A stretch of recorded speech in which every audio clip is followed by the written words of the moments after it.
బిస్మిల్లాహిర్రహమానిర్రహీం.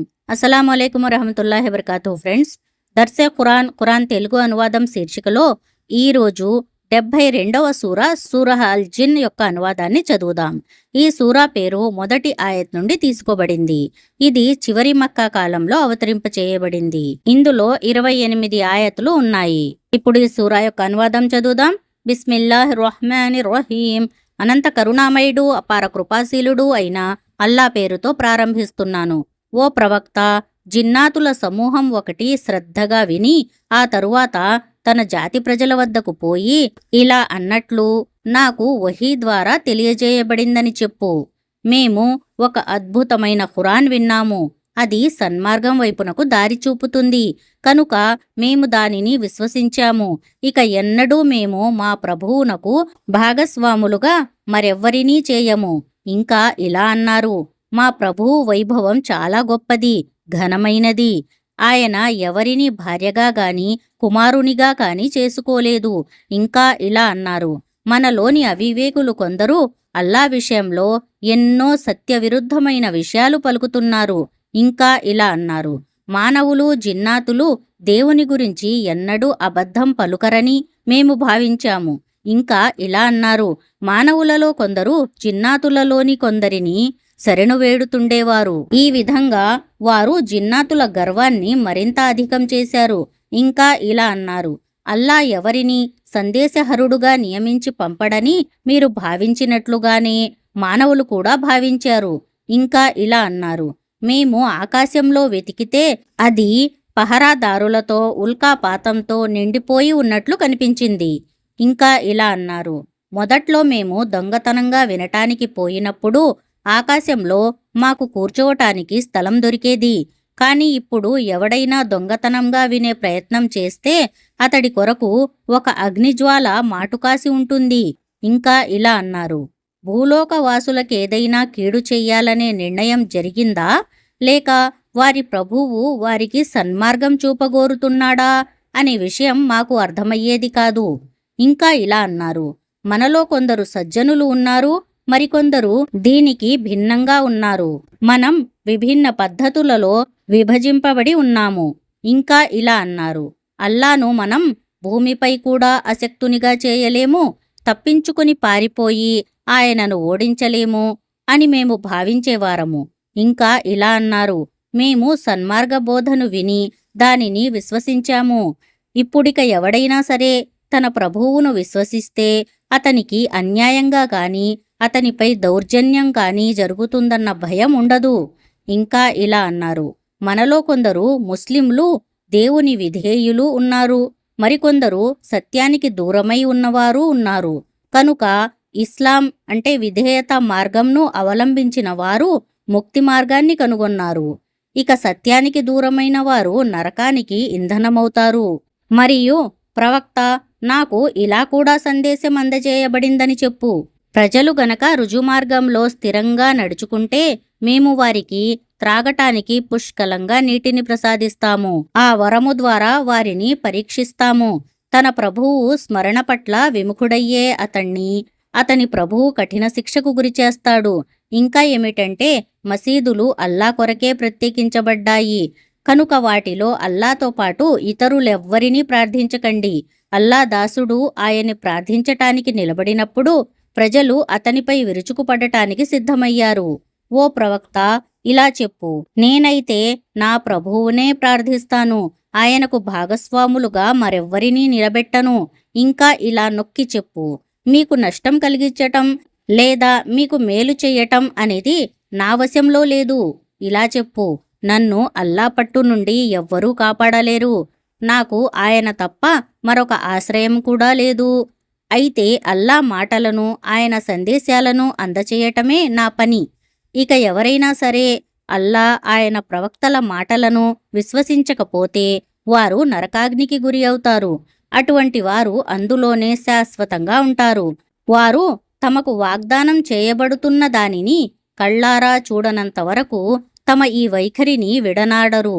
అప్పుడు వారికి తెలిసిపోతుంది ఎవరి సహాయకులు బలహీనులో, మరెవరి వర్గం సంఖ్యాపరంగా తక్కువో.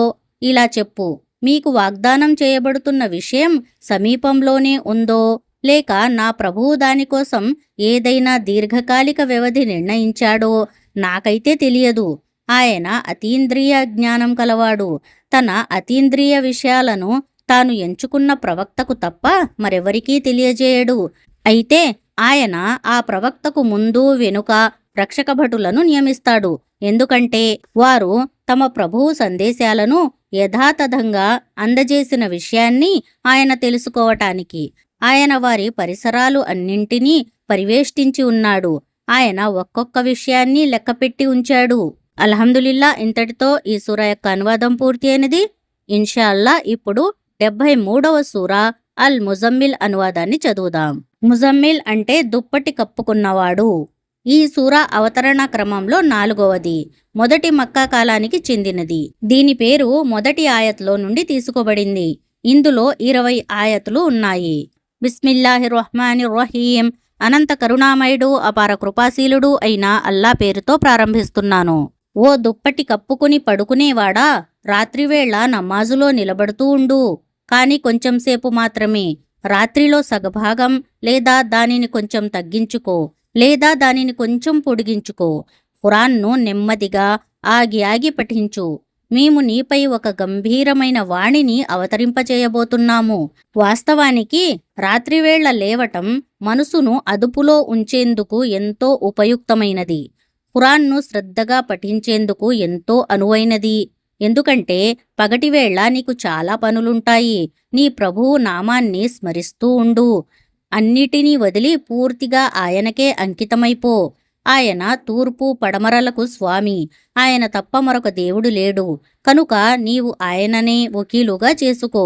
లోకులు కల్పించే మాటల పట్ల సహనం వహించి మంచితనంతో వారి నుండి వైదొలగిపో.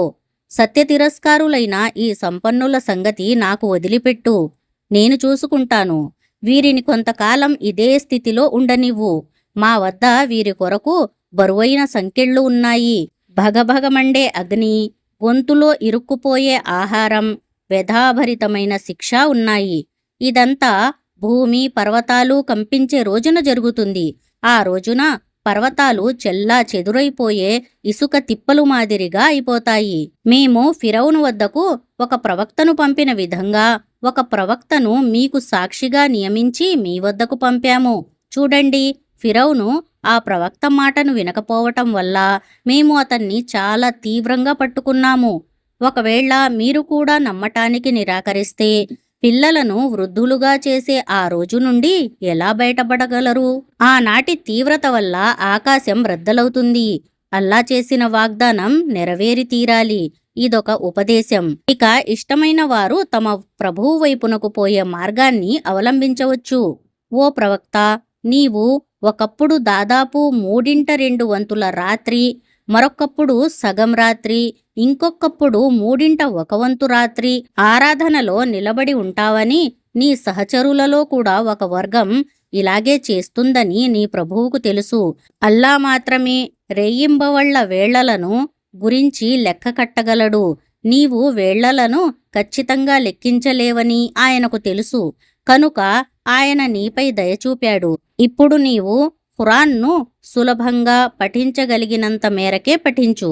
ఆయనకు తెలుసు, మీలో కొందరు వ్యాధిగ్రస్తులుండవచ్చు, మరికొందరు అల్లా అనుగ్రహాన్ని అన్వేషిస్తూ ప్రయాణాలలో ఉండవచ్చు, ఇంకా కొందరు అల్లా మార్గంలో యుద్ధం చేస్తూ ఉండవచ్చు. కనుక మీరు ఖురాన్ను సులభంగా పఠించగలిగినంత పఠించండి. నమాజును స్థాపించండి. జకాత్ ఇవ్వండి. అల్లాకు మంచి అప్పును ఇస్తూ ఉండండి. మీరు ఏ సత్కార్యాన్ని మీకోసం ముందుగా పంపించుకుంటారో దానిని మీరు అల్లా వద్ద చూసుకుంటారు. అదే చాలా శ్రేష్టమైనది మరియు దాని ప్రతిఫలం చాలా పెద్దది. అల్లాను క్షమాభిక్ష కోసం అర్థిస్తూ ఉండండి. నిస్సందేహంగా అల్లా గొప్ప క్షమాశీలుడు, కరుణామయుడు. అల్హమ్దులిల్లా, ఇంతటితో ఈ సూర యొక్క అనువాదం పూర్తి అయినది. ఇన్షాల్లా ఇప్పుడు 74వ సూరా సూరహ అల్ ముద్దస్సిర్ అనువాదాన్ని చదువుదాం. అల్ ముద్దస్సిర్ అంటే దుప్పటిలో చుట్టుకున్నవాడు. మొదటి ఆయత్లోనే ఈ పదముంది. ప్రవక్త సల్లల్లాహు అలైహి వసల్లంపై సూరహ అల్ ఇఖ్రా మొదటి 5 ఆయతులు అవతరించిన తరువాత కొంతకాలం అంటే 6 నెలల నుండి 3 సంవత్సరాల వరకు ఏ వహీ అవతరింపచేయబడలేదు. ఈ కాలాన్ని ఫతరతుల్ వహీ అంటారు. అప్పుడు ప్రవక్త సల్లెల్లాహు అలైహి వసల్లం ఎంతో కలవరపడ్డారు. అప్పుడు అతని భార్య ఖదీజా రజియల్లాహు తాలా అన్హా అతనికి నైతిక ప్రోత్సాహాన్నిచ్చారు. ఆ తరువాత ఒకరోజు జిబ్రయీల్ అలైహిస్సలాం ఆకాశాలు మరియు భూమి మధ్య ప్రత్యక్షమయ్యారు. ఆ తరువాత ఈ సూరా అవతరింపచేయబడింది. ఆ తరువాత వహీ త్వరగా రావటం ఆరంభమయ్యింది. ఈ సూరా యొక్క కొన్ని ఆయతులు తరువాత అవతరింపచేయబడ్డాయి. మక్కాలో అవతరింపచేయబడిన ఈ సూరాలో 56 ఆయతులు ఉన్నాయి. ఈ సూరా ఇస్లాం విధులను, అల్లా ఏకత్వాన్ని, పునరుత్థానాన్ని మరియు అంతిమ తీర్పును వివరిస్తోంది. మానవుడు బలహీనుడని, అల్లాహ్పై అతను ఆధారపడి ఉన్నాడని, ప్రతి మానవుడు తన కర్మలకు తానే బాధ్యుడని, అతడు వాటి ఫలితాన్ని అనుభవిస్తాడని మరియు అతని కర్మలను బట్టి స్వర్గ నరకాలున్నాయని బోధిస్తోంది. రండి ఫ్రెండ్స్, ఇక ఆలస్యం చేయకుండా ఈ సూరా యొక్క అనువాదాన్ని చదువుదాం. బిస్మిల్లాహిర్ రహ్మానిర్ రహీం. అనంత కరుణామయుడు, అపార కృపాశీలుడు అయిన అల్లా పేరుతో ప్రారంభిస్తున్నాను. వస్త్రం కప్పుకుని పడుకున్న మనిషి, లేచి హెచ్చరించు. నీ ప్రభువు ఘనతను చాటి చెప్పు. నీ దుస్తులను పరిశుభ్రంగా ఉంచుకో. మాలిన్యానికి దూరంగా ఉండు. ఎక్కువగా పొందాలనే కాంక్షతో ఉపకారం చేయకు. నీ ప్రభువు కొరకు ఓర్పు వహించు. సరే, శంఖం పూరించబడే రోజు చాలా కఠినమైన రోజు. సత్య తిరస్కారులకు అది తేలికగా ఉండదు. వదిలిపెట్టండి నన్ను. నేను ఒంటరిగా పుట్టించిన వ్యక్తిని. నేను అతనికి ఎంతో ధనం ఇచ్చాను. ఎల్లప్పుడూ అతన్ని వెన్నంటి ఉండే కుమారులను ప్రసాదించాను. అతని కొరకు రాజ్యాధికారం, సకల సౌకర్యాల మార్గాన్ని సుగమం చేశాను. అయినప్పటికీ నేను అతనికి ఇంకా ఏదో ఇవ్వాలని ఆకాంక్షిస్తున్నాడు. కాదు, అలా ఎన్నటికీ కాదు. అతను మా వాక్యాల పట్ల విరోధం కలిగి ఉన్నాడు. నేను త్వరలోనే అతనిని దుర్గమమైన స్థానంపైకి ఎక్కిస్తాను. అతడు ఆలోచించి ఏదో ఎత్తువేయటానికి ప్రయత్నించాడు. కనుక దేవుడు అతనిని నాశనం చేయుగాక. అతడు ఎలాంటి ఎత్తుగడ వేయటానికి ప్రయత్నించాడు? అవును, దేవుడు అతనిని సర్వనాశనం చేయుగాక. అతడు ఎలాంటి ఎత్తుగడ వేయటానికి ప్రయత్నించాడు? తరువాత ప్రజల వైపు చూశాడు. ఆ తరువాత కనుబొమ్మలు ముడిచాడు. ముఖం చిట్లించుకున్నాడు. ఆపై విర్రవీగుతూ తిరిగిపోయాడు. చివరకు ఇది పూర్వం నుండి వస్తూ ఉన్న ఒక మంత్రజాలం తప్ప మరేమీ కాదు. ఇది ఒక మానవ వాక్కు మాత్రమే అని అన్నాడు. త్వరలోనే నేను అతనిని నరకంలోకి తోసేస్తాను. ఆ నరకం ఏమిటో నీకేమి తెలుసు? అది మిగిలించదు, వదిలిపెట్టదు. అది చర్మాన్ని మార్చివేసేది. 19 మంది దానిపై నియమితులై ఉన్నారు. మేము దైవదూతలను మాత్రమే నరకానికి కార్యనిర్వాహకులుగా నియమించాము. వారి సంఖ్యను అవిశ్వాసుల కొరకు ఒక పరీక్షగా చేశాము. ఎందుకంటే గ్రంథ ప్రజలకు నమ్మకం కలగాలని, విశ్వసించే వారి విశ్వాసం అధికం కావాలని, గ్రంథ ప్రజలు, విశ్వాసులు ఎలాంటి సందేహంలో పడకుండా ఉండాలని, ఇంకా మానసిక వ్యాధిగ్రస్తులు, సత్య విరోధులు ఈ విచిత్రమైన వాక్కుకు అర్థమేమై ఉంటుంది అని అనాలని. ఈ విధంగా అల్లా తాను కోరిన వారిని మార్గభ్రష్టులుగా చేస్తాడు. తాను కోరిన వారికి మార్గం నిర్దేశిస్తాడు. నీ ప్రభువు సైన్యాలను స్వయంగా ఆయన తప్ప మరెవరూ ఎరుగరు. ఈ నరక ప్రస్తావన ప్రజలకు హితోపదేశం కావాలనే ఉద్దేశంతోనే తప్ప మరి దేని కొరకు చేయబడలేదు. ఎంత మాత్రం కాదు. చంద్రుడు సాక్షిగా, మరలిపోయే రాత్రి సాక్షిగా, ప్రకాశించే ఉదయం సాక్షిగా ఈ నరకం కూడా గొప్ప విషయాలలోని ఒక గొప్ప విషయం. మానవులకు భీతి గొలిపే విషయం. మీలో ముందడుగు వేసే ప్రతి వ్యక్తికి, వెనుక ఉండిపోయే ప్రతి వ్యక్తికి భీతి గొలిపే విషయం. ప్రతి వ్యక్తి తాను సంపాదించే దానికి తాకట్టుగా ఉంటాడు. స్వర్గవనాలలో ఉండే కుడిపక్షం వారు తప్ప.